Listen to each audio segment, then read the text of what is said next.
What's up, guys? Jay Marinak here, functional strength coach and trainer for over 17 years now.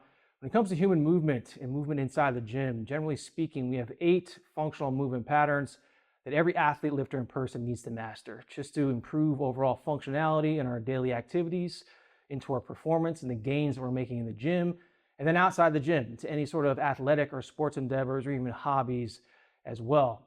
So the hip hinge is the first movement pattern that I teach my clients. The hip hinge shows up in all facets of our lives, but it also shows up so much in the gym. Just getting into position with most of, if not all of our functional patterns, we need to utilize a hip hinge. So I like to start with the hip hinge, get this dialed in, and master it above all the other patterns.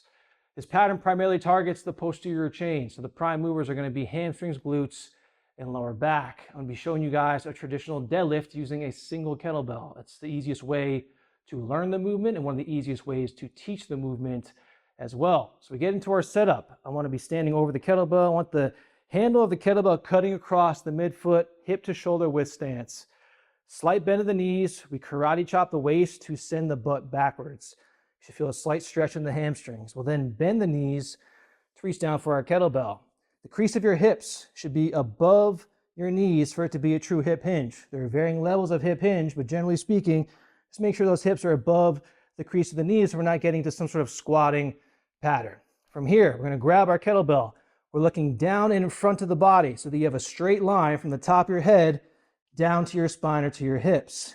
We then pull our lats down and back to create tension from the scapula all the way down to our spine, into our glutes, into our hamstrings. We'll then take a breath in to brace the core and create abdominal pressure. So lats down and back, breath in, full tension through the entire body. From here, we talk about execution. So 2 main things I want you guys thinking about. Number 1, chest and hips rise at the same exact time. Number 2, drive down into the floor as you pull and push your hips forward, bringing your hips to neutral, squeezing your butt at the top. Then we just reverse the movement, butt goes back, bend the knees, lower back down to the ground. So lats engage, breath in, exhaling at the top, butt goes back, bend the knees, lower back down.